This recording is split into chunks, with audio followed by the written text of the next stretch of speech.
Welcome to EWA's FIN LYT podcast. EWA is a fee-only RIA based out of Pittsburgh, Pennsylvania. We hope all listeners of this podcast will benefit as we deep dive into complex financial topics that we will make simplified for you. And we hope that this really serves as a catalyst so that you can make the best financial planning decisions for your family and also save time. Welcome, everybody. On today's FIN LYT by EWA episode, we are going to be talking about portfolio construction. Now, we did a podcast on investment philosophies that we follow at EWA, but the purpose of this episode is really to answer questions I think a lot of clients or potential clients, not just for us, but around the country have, such as, who makes the investment decisions? How are the investment decisions made? Is it your team? You guys look young. Is it someone behind the scenes? Is it Fidelity? Is it Charles Schwab? What's really happening? So today's episode, we want to address all of those things. And regardless whether you're with us or not, we hope that this information is educational and helpful so that you know if you're working with the right firm, the right advisor, the right company, etc. So just to start off, first of all, we believe, working with a financial advisor, it should not just be about portfolio management. We believe portfolio management is extremely important to grow your wealth as efficiently as possible. But for the price you pay, an advisor should really be providing comprehensive financial planning and be there when you need them, not you be there when they need you, for example, during an annual review. I believe most of the value happens outside of your annual or semi-annual or quarterly reviews. It happens when you have a problem. Is your advisor and their team available with a quick turnaround to save your only non-renewable resource, which is your time? So with that being said, today we're going to focus specifically on the portfolio management and decision-making that happens. So the first thing that I want to point out is that 90% or more historically, so if you look at the last 100 years of returns that an investor could have in the stock market, 90% or more of the consistency of those returns can be comprised of three simple things. So if you follow these three things, it doesn't matter on a high level what other decisions are made. So those three things are: one is asset allocating. So asset allocating is just the exercise of getting the highest return with the lowest unit of risk possible. Highest return married with the lowest amount of risk. So this typically means you're investing in 3 to 8 sectors in the market and not having all your eggs in one basket. So some people get this confused with the point number 2, which is diversification. Point number 2, diversification, is in each one of those baskets. We're going to use 7 baskets as an example. So having large cap companies like Amazon, Apple, Google. Mid cap would be a company like Panera. Small cap would be a startup that is publicly traded, but something that you've probably not heard of before. Eventually will grow to a mid or large cap. International developed, emerging markets, real estate investment trust, and then fixed income, which would be bonds. So if you have those 7 categories, we're going to define that as asset allocation. Diversification just means in each category, do you hold enough companies to be diversified? If one goes down, are you going to be affected or go unaffected? So I always use the analogy of football. Asset allocation, you want to have a quarterback, a wide receiver, running back, etc. Diversification means you have backup. So if your quarterback goes down, you don't need a wide receiver taking that position. You have a second string quarterback that's able to go in. So in investment terms, in those 7 baskets, if you were to open up the basket, you would see at a minimum 25 companies, so 25 stocks. That reduces 80% of the risk of diversification. To reduce 90% of the risk, you need 100 stocks. And studies have shown anything above 100 doesn't further reduce the risk dramatically. So at least 100 gives you the maximum risk reduction. But at the same time, having 25 has more risk, but could come with higher returns if you pick the right companies. But again, 90% of your returns are received by not picking the right companies, but by being asset allocated, diversified within with high quality companies. And then also the third principle is just being in the market long term. So if you look at standard deviation, which is the measure of risk, there's a really scary probability if you only have an investment time horizon of 1, even 3 years in equities. Is my money going to be higher than what I put it in? Now, if you look at rolling periods of 20 years, at least looking at the S&P 500, there's no 20-year rolling period that the S&P 500 has a negative return. And if you actually look at 30-year rolling periods, then purely from a standard deviation compared to risk standpoint, if you have a 30-year time horizon, it's not an argument to be made. It's just a fact that stocks are actually safer than bonds. Because if you have a 30-year stock portfolio, the standard deviation, the returns stay relatively high, historically 9 to 10%. If we're looking at the S&P 500 and reinvesting dividends, bonds, the interest rate fluctuations that occur over 30 years. So if you bought a 30-year bond, the chance that you're going to sell that at a gain or a loss 15 or 16 or 17 years in, there's a high risk to that. So the risk of, principal loss really disappears the longer time horizon you have. So before we go to decisions, I just want to point out that any investor, with their advisor, without their advisor, can predict 90% of their concerns by asset allocating, diversifying, and staying in the market long term. If you do those three things, this is really hard to mess up, and you're going to capture returns that will meet your financial plan. Okay, so with that being said, decisions that you make, you need to make decisions on what categories are you and asset allocated to, and what percentage. Are we going to put in 40% to large cap, 10% into mid cap, 5% into small cap? Well, this is where institutional companies that have CFAs and really people that are evaluating what type of economy we're in can be really helpful to determine the right asset allocation risk given that time frame. The diversification decision is essentially picking, do I want a mutual fund? Do I want an ETF? Do I want a stock or multiple stocks to serve my diversification? And then the third decision is what advisor, or do I even need an advisor to stay invested long term? Now, this is harder than most people think, because when you have $1 million, that if it drops 50% to $500,000, even if it goes up 50%, you're only at $750.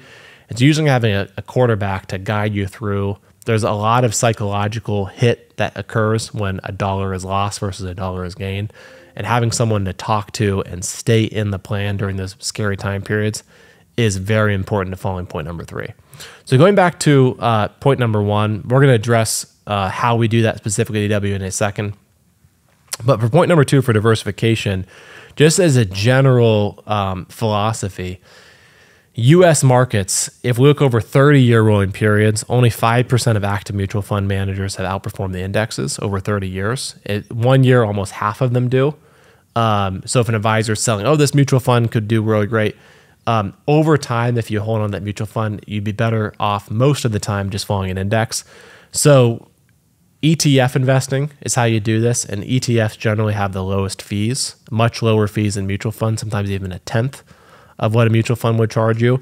So how we diversify typically in U.S. investments is through ETFs or individual stock ownership through our direct indexing platform. Our belief is that for active management, this would only be appropriate for really good managers in the international and an international emerging market space, where consistent results have been achieved with the best managers that actually have stake on the ground of the countries that they are investing in. So now to get to the third. So at EWA, we follow a quarterly process. It doesn't mean we're making changes in the portfolio every quarter. It means that we're keeping ourselves accountable every quarter to evaluate on a top-down analysis everything that should be evaluated in the portfolio. So if you're an EWA client, you're already asset allocated, you're already diversified. We're already telling you, what you put in the stock market is only allocated towards long-term goals. If you say you're going to buy a house next year, that money's not in the stock market, it's going to be in cash. So we have those 3 things down pat. So assuming we have those 3 things down pat, we want to go into greater detail around how the quarterly process works. So on a quarterly basis, the first thing we're doing is we're getting on the phone with some institutional partnerships we have with Fidelity and BlackRock, and they're providing some of the smartest minds for us on a quarterly call, and they're providing all of the research. And so the first thing we ask is what stage of the business cycle that we're in. And if we look on this page, it's early stage. We can see profits are growing rapidly, policy still stimulative, inventory is low, sales improve, activity rebounds. Mid, as an example, would be profit growth peaks, policy neutral, equilibrium is reached, no pun intended for our name. Late economies, the growth moderating, credit tightens, earnings under pressure, and then obviously recession, which is everyone is scared about typically, or the news really over-centralizes when we have falling activity, profits are declining, typically stock prices are declining as well. So the reason why we're asking what type of business cycle are we in is not at all with saying, should we get in or out of the market? So I want to address that for a second first. So now we can see on the screen the reason why, even if, Fidelity's institutional team or BlackRock's institution were to say, hey, we think we're in a recession or recession's coming, that means stock market's probably going to fall. And we're going to tell our clients, you've still got to stay in. Here is why. If we try to get in the timing game and we say, let's get out of the market, well, that decision has to be timed right twice. So first of all, asset allocation is an address. As you can see, every country typically is not in the same stage at all. So asset allocating is an all-weather portfolio and allows your portfolio as a whole to be less risk, to even make sense and get returns even during a recession. Not every recession, but really to lower the volatility when that's occurring and then to accelerate the recovery when it occurs. So there's a study that's been shown, and this is showing 20 years of data that an S&P 500 investment of $100,000 made on December 31st of 1992 till December 31st of 2012. If you had just put your money in the S&P 500 index, $100,000, it would have grown to $484,000 and $484,696. And so that would have been 8.2% CAGR, compounded annual growth rate. However, on the left, it shows that the average equity investor only made it to $229,000. So less than half of the returns were actually received. And the reason for that is the timing risk. So if we time before recession, that means we have to time it right twice. We have to get back in before the market's gone up. And you can see most investors on the left side of the screen here, there's large inflows when the market's good. There's large outflows after the drops occurred. And so not only statistically is it impossible to time the market consistently, over a lifetime portfolio, it's dangerous to. Because even if we get it right where we get out and then the market drops for 10%, well, if we don't get it back in before the market's come back up 10%, and in fact, let's say it's gone up 15%, we've actually just missed on those returns. And generally speaking, the markets are up, S&P 500 is up 75% of the time. If we look back at the last 100 years, it's only down 25% of the time. So if we get out, we now have a 75% chance that we're losing that bet. And let's make it very clear, timing the market is not investing, it is betting. So imagine, going to a casino, if you play blackjack or roulette, the odds are against your favor. Eventually, statistically, you're going to lose all your money. However, if you are the casino, you're the house, statistically, eventually, even if you have a bad night, long-term, you're going to make money. That's why casinos always make money, millions, if not billions of dollars. So to be the house from an investment standpoint, no questions asked, you have to stay in the market at all time. Whether we're in an early, a mid, a late, or a recession, no matter what you are, even if we're being told we're in a recession, or even if we already are in a recession, we're staying in the market because we're the house and we're only interested in sound investment principles, and we're only interested in making money, not gambling away, which will eventually mean we lose the money. So as you can see, the first information we're extracting from these quarterly calls are what type of economy we're in. Regardless, we're still staying in.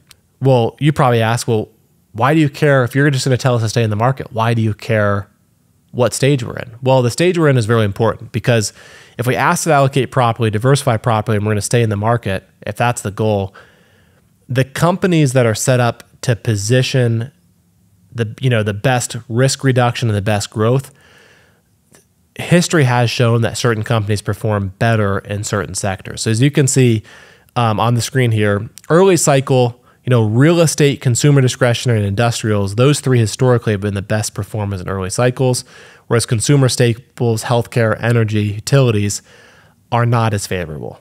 That doesn't mean we're going to just suddenly get out of certain sectors but we are going to use our rebalancing tools, not move you out of the market or time the market, but we may move you into less volatile holdings. We may focus on, financials in an early cycle and keep that position through a mid and late, and then go less financials in a recession, just using that as an example. So that data is so important to not timing wise, but as a pilot to how we navigate the ship and how we asset allocate, how we make our diversification decisions. Those do change, but those all change while we're always staying in the market. So to prove this point, we're going to look at some data that shows the last 70 years of stock market data, bond market data, and cash data. So if we look at this left hand of the screen, we'll circle this for you.